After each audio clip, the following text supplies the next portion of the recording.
Welcome friend, एक बार फिर आपका स्वागत है काव्या क्लासेस के ऑनलाइन डिजिटल प्लेटफॉर्म यूट्यूब पर। तो जैसा कि आप सबको पता है, अभी हाईकोर्ट एलडीसी का जो एग्ज़ाम होने जा रहा है 12 मार्च और 19 मार्च को। तो एग्ज़ाम देने से पहले पिछले पेपर का आकलन होना ज़रूरी है। तो पिछला पेपर जो हुआ था हाईकोर्ट एलडीसी का, उसके जो राजस्थान जीके के क्वेश्चन है वो मैं लेके आया हूँ आपके लिए। तो एक बार आंकलन कर लेते हैं जल्दी जल्दी, कम समय गवाते हुए। पहला जो हमारा क्वेश्चन है, केंद्रीय शुष्क क्षेत्र अनुसंधान संस्थान कहाँ स्थित है। तो बहुत सिंपल तरीके के क्वेश्चन पूछे थे पिछले एग्जाम में, तो अभी चेक कर लेते हैं। पहला क्वेश्चन, केंद्रीय शुष्क क्षेत्र अनुसंधान संस्थान कहाँ स्थित है। तो इसका सही उत्तर जोधपुर होगा। और ये क्वेश्चन एग्जाम में बहुत बार पूछ लिया गया है, राजस्थान जीके के अंदर बहुत इंपॉर्टेंट क्वेश्चन है ये। अगले क्वेश्चन पर चलते हैं कम समय लेते हुए। अगला हमारा क्वेश्चन है, बूंदी जिले में स्थित पहाड़ियों को क्या कहते हैं। तो बूंदी जिले के अंदर जो पहाड़ी है उनको क्या बोला जाता है। बूंदी जिले में स्थित पहाड़ियों को क्या कहा जाता है। गिरवा, मगरा, डोरा पर्वत या आडावाला पर्वत। तो इनको क्या बोला जाता है, उनकी जो स्थानीय लोकल भाषा है उसके अंदर आडावाला पर्वत या फिर मगरा। तो इनका जो सही आंसर है वो पिछले एग्जाम के अंदर इनका जो सही आंसर था वो आडावाला पर्वत माना गया था, आडावाला पर्वत। उसके बाद में अगले क्वेश्चन पर चलते हैं, तीसरे क्वेश्चन पर। तीसरा हमारा क्वेश्चन था, आना सागर झील के विषय में निम्न में से कौन सा कथन है वो सत्य है। तो आना सागर जो झील है उसके बारे में पूछ रहा है, कौन सा कथन है वो सत्य है। पहला कथन हमें दिया गया था, इस झील की नींव रखी थी वो ड्यूक ऑफ कनॉट ने रखी थी। 2 नंबर कथन है, 1845 ईस्वी में महाराजा विनय सिंह ने अपनी रानी के स्नान हेतु इसे बनवाया था। और 3 नंबर हमारा कथन है, राणा लाखा के काल में एक बंजारे ने इसे बनवाया था। और 4 नंबर है, पृथ्वीराज चौहान के दादा अर्णोराज ने इसका निर्माण करवाया था। तो इसका सही आंसर हो जाएगा, पृथ्वीराज चौहान के दादा अर्णोराज ने इसका निर्माण करवाया था। तो इस तरह तीसरा जो हमारा क्वेश्चन है उसका आंसर 4 नंबर जो ऑप्शन है वो हो गया। अगर आप हमारे चैनल पर नए हो तो आपसे रिक्वेस्ट है कि आप original paper, original notification in future अगर देखना चाहते हैं तो अभी इस चैनल को सब्सक्राइब कर लें, लाइक कर दें, वीडियो को शेयर कर दें। आपको इसी तरह ओरिजिनल जानकारी इन फ्यूचर मिलती रहेगी। तो चलते हैं अगले क्वेश्चन पर। अगला हमारा क्वेश्चन है, मुकुंदरा हिल्स नेशनल पार्क निम्न में से किस जिले की सीमा में आता है। किस जिले की सीमा में आता है ये आपको बताना है। तो देखते हैं, अलवर, सवाई माधोपुर, कोटा, भरतपुर। तो इसका सही आंसर हो जाएगा कोटा। क्या आंसर हो जाएगा, कोटा। उसके बाद में अगले क्वेश्चन पर चलते हैं। अगला क्वेश्चन है, राजस्थान में सर्वप्रथम कृषि विश्वविद्यालय कहाँ स्थापित किया गया। तो अगर प्रश्नों को देखा जाए दोस्तों तो प्रश्न बहुत सिंपल तरीके के पूछे गए थे। कुछ क्वेश्चन थे जो थोड़े डीपली थे, बाकी बहुत सिंपल तरीके के क्वेश्चन थे। तो सर्वप्रथम कृषि विश्वविद्यालय कहाँ स्थापित किया गया, बीकानेर में स्थापित किया गया था। कहाँ स्थापित किया गया था, बीकानेर में स्थापित किया गया था। अगले क्वेश्चन पर चलते हैं, निम्न में से कौन सी एक गौवंश की नस्ल नहीं है। गौवंश की नस्ल पूछी थी। थारपारकर होती है, गिर होती है, कांकरेज भी होती है, मुरा नहीं होती है। मुरा किसकी नस्ल है, भैंस की नस्ल है। किसकी नस्ल है, भैंस की। उसके बाद में अगला क्वेश्चन है, श्री मल्लीनाथ पशु मेला कहाँ आयोजित होता है। अगर दोस्तों यहाँ पर देखा जाए तो पशु से संबंधित 2 क्वेश्चन एक साथ ही पूछ रखे हैं। एक तो नस्ल पूछ ली और उसके बाद में मेला पूछ लिया है। तो मल्लीनाथ पशु मेला कहाँ आयोजित किया जाता है, पुष्कर अजमेर में, तिलवाड़ा बाड़मेर में, जालारा पटान झालावाड़ में, परबतसर नागौर में। तो इसका सही आंसर क्या हो जाएगा, तिलवाड़ा बाड़मेर। अगले क्वेश्चन पर चलते हैं, राजस्थान इस धातु का प्रमुख उत्पादक राज्य तथा इसे वुल्फ्राम भी कहते हैं। यह भी क्वेश्चन एग्जाम में बहुत बार आ गया है, आप सबको पता है वुल्फ्राम किसको कहते हैं। और प्रमुख उत्पादक राज्य मतलब ओनली राजस्थान ही इसको उत्पाद करता है। तो इसका सही आंसर क्या हो जाएगा, इसका सही आंसर हो गया टंगस्टन। क्या हो गया, टंगस्टन। तो इस तरीके के क्वेश्चन एग्जाम में पूछे गए थे। अगले क्वेश्चन पर चलते हैं। अगला हमारा क्वेश्चन है, वर्तमान में नीति आयोग के अध्यक्ष कौन है। तो उस टाइम जब एग्जाम हुआ था उस टाइम नीति आयोग के अध्यक्ष कौन थे। ऑप्शन दिए गए हैं, श्री अजीत डोभाल, श्री नरेंद्र मोदी, श्रीमती निर्मला सीतारमण, 4 नंबर श्री शक्तिकांत दास, तो आप सबसे रिक्वेस्ट है कि आप नीति आयोग के अध्यक्ष वर्तमान में जो हैं उनको पढ़ के जाएंगे। वर्तमान में जो आंकड़े हैं वो चेंज होते रहते हैं, आप सबको पता है। तो इसका जो सही आंसर हो जाएगा वो क्या होगा? श्री शक्तिदास। क्या आंसर हो जाएगा? श्री शक्तिदास। अगला क्वेश्चन था हमारा, क्षेत्रफल की दृष्टि से निम्न में से देश का सबसे बड़ा राज्य कौन है? तो क्षेत्रफल की दृष्टि से सबसे बड़ा राज्य आप सबको पता है राजस्थान है, और इससे सिंपल क्वेश्चन आपको और कहीं देखने को नहीं मिलेगा। इससे सिंपल क्वेश्चन कहीं नहीं देख सकते। उसके बाद में अगला क्वेश्चन आ रहा है, कालीबंगा सभ्यता की खोज किसके द्वारा की गई? तो दोस्तों आपसे रिक्वेस्ट है कि कालीबंगा सभ्यता है वो बहुत इंपॉर्टेंट है। राजस्थान का जो भी एग्जाम होता है उसमें एक क्वेश्चन जरूर आता है। तो कालीबंगा सभ्यता की खोज किसके द्वारा की गई थी? अमलानंद घोष के द्वारा की गई थी, आप सबको पता है। इससे सिंपल क्वेश्चन और कुछ नहीं पूछ सकता आपको, ये भी बहुत सिंपल क्वेश्चन पूछा था। अगला क्वेश्चन आ रहा है, निम्न में से राजस्थान का राज्य पक्षी कौन सा है? इससे सिंपल और कुछ नहीं पूछ सकता। गोडावण इसका सही आंसर है। और राज्य पक्षी राज्य पक्षी, उसके अलावा पशु है राज्य पशु, जो अभी ऊंट को भी बनाया गया है, पहले चिंकारा था।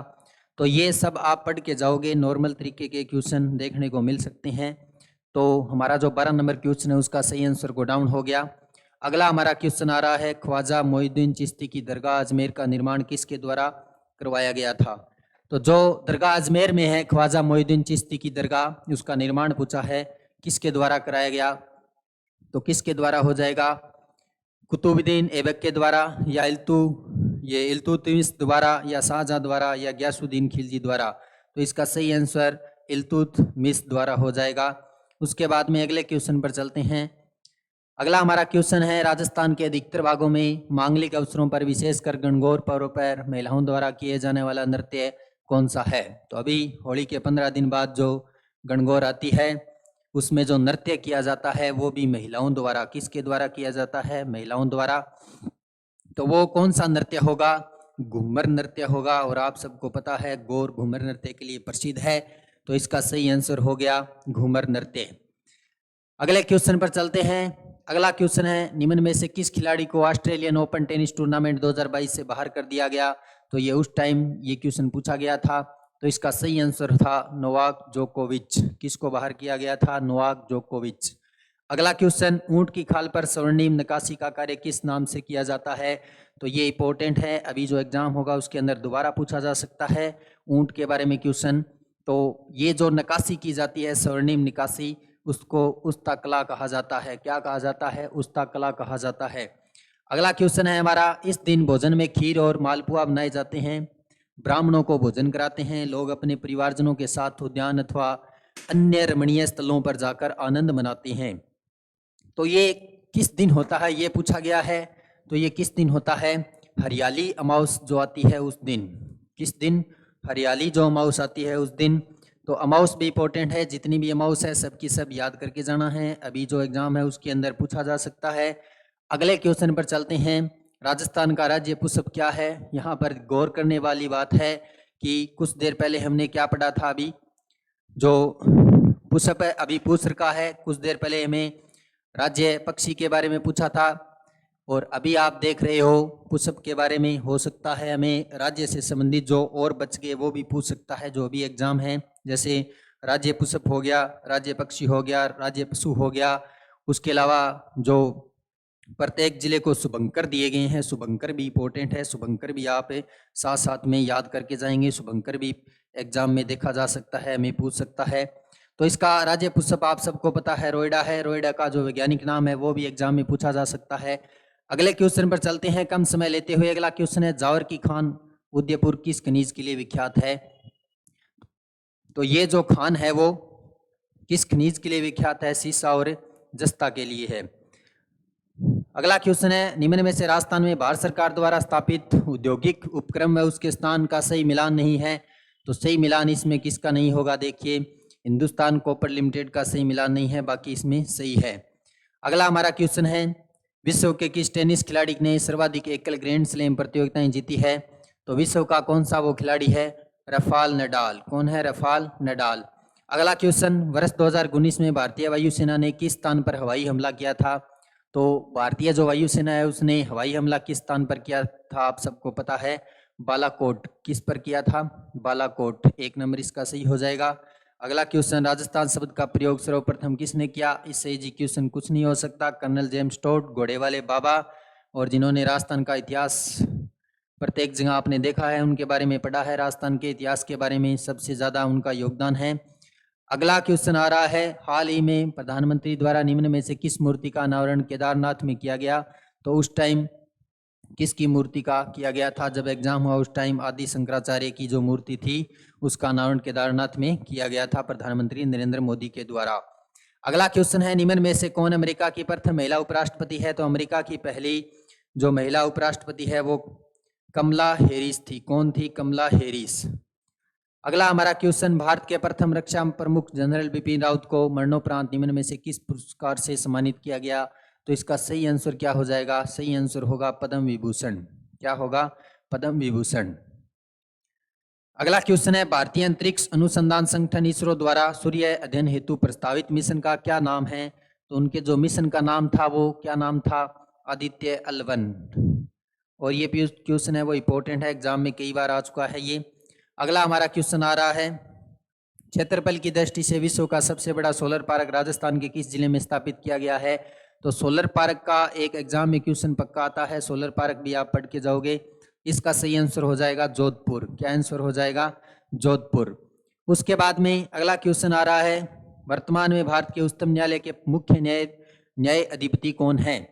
तो इसका जो सही आंसर उस टाइम अगर बात करें तो सही आंसर था न्यायमूर्ति NV रमना, और वर्तमान में अगर बात करें तो DY चंद्रचूड़ है। ये भी आपको ध्यान रखना है, ये भी इंपॉर्टेंट है, अभी एग्जाम होगा उसमें पता चल जाएगा आपको कि मुख्य न्यायाधीश है और मुख्य न्यायाधिपति, इनके बारे में क्वेश्चन आता है तो ये भी आप ध्यान रखोगे। अगला क्वेश्चन, निम्न में से कौन सा युगम गलत है? तो यहाँ पर युगम की बात करा है तो इसमें युगम है वो मेवाती उदयपुर गलत है, बाकी सभी सत्य है। अगला क्वेश्चन, गौरी देवी राजस्थान की किस गायन शैली से जुड़ी है? ये गायन शैली के बारे में मांड गायिका वगैरह इस तरह का क्वेश्चन एक एग्जाम में देखने को मिलता है। गौरी देवी है वो किस शैली से जुड़ी हुई है? मांड। अगला क्वेश्चन, निम्न में से कौन सा युगम सही नहीं है? तो इसमें पहला जो युगम है वो सही नहीं है, तेजाजी का मेला बीकानेर, ये आप सबको पता है। रामदेव जी का मेला है वो जैसलमेर सही है, बनेश्वर मेला डूंगरपुर सही है, लखी मेला करौली सही है। अगला क्वेश्चन आ रहा है 145 नंबर हमारा, यानी 45 नंबर राजस्थान जीके का, राजस्थान एकीकरण के समय कौन सा प्रदेश केंद्र शासित प्रदेश था? तो ये भी क्वेश्चन इंपॉर्टेंट है, इसका आंसर अजमेर है। एकीकरण से संबंधित एक क्वेश्चन एग्जाम में देखने को मिल सकता है, ध्यान कर लेना। अगला क्वेश्चन आ रहा है, भारत में से होकर कौन सी रेखा गुजरती है? तो भारत में से कौन सी रेखा गुजरती है? कर्क रेखा। कौन सी रेखा? कर्क रेखा। अगला क्वेश्चन आ रहा है, इंदिरा गांधी नहर राजस्थान नहर को किस नदी से पानी मिलता है? तो ये सबको पता है, इंदिरा गांधी नहर में सतलुज नदी का पानी मिलता है। हरीके बैराज से सतलुज नदी का पानी मिलता है, ये भी आप इंपॉर्टेंट लगा लेना, इंपॉर्टेंट क्वेश्चन है। उसके बाद में अगला क्वेश्चन था, राजस्थान के मंगला क्षेत्र से कौन सा खनिज प्राप्त होता है? तो मंगला क्षेत्र से आपको पता है तेल प्राप्त होता है। और उसके बाद में अगला क्वेश्चन, भारत की सबसे ऊंची पर्वत चोटी कौन सी है? तो कंचनजंगा है वो सबसे ऊंची चोटी है। कौन सी है? कंचनजंगा है, ये भी इंपॉर्टेंट क्वेश्चन है, ध्यान कर लेना दोस्तों। और उसके बाद में हमारा लास्ट क्वेश्चन जीके का आया था, भारतीय मुख्य भूमि में सबसे लंबी तट रेखा निम्न में से किस राज्य की है? तो सबसे लंबी तट रेखा है वो गुजरात की है। किस राज्य की है? गुजरात की है। तो ये 50 क्वेश्चन जो एग्जाम में पीछे पूछे गए थे वो क्वेश्चन है। अभी आपका 12 और 19 मार्च को जो एग्जाम है उसमें यहाँ से आप तोड़ निकाल सकते हो कि कौन सा क्वेश्चन इंपॉर्टेंट बनता है और आप किस तरीके से क्वेश्चन तैयार करके जाओ। और कोई भी एग्जाम देने जाए उससे पहले अगर पिछला एग्जाम किस तरीके का हुआ, एग्जामिनर ने कितनी की मतलब परीक्षा ली, ये सब चीजें चेक करना जरूरी है। तो बने रहिए हमारे साथ, और आपसे निवेदन है कि आपने वीडियो अगर पूरा देखा है तो ओरिजिनल जो मतलब पेपर होते हैं उनके मतलब जो नोटिफिकेशन वगैरह जो भी आते हैं वो आपको अगर ओरिजिनल चाहिए हूबहू तो आप हमारे साथ बने रहें। चैनल को सब्सक्राइब कर लें, लाइक कर दें वीडियो को और अपने दोस्तों के साथ शेयर भी कर दें। आज के लिए बस इतना ही, मिलते हैं फिर नेक्स्ट वीडियो में, तब तक के लिए धन्यवाद।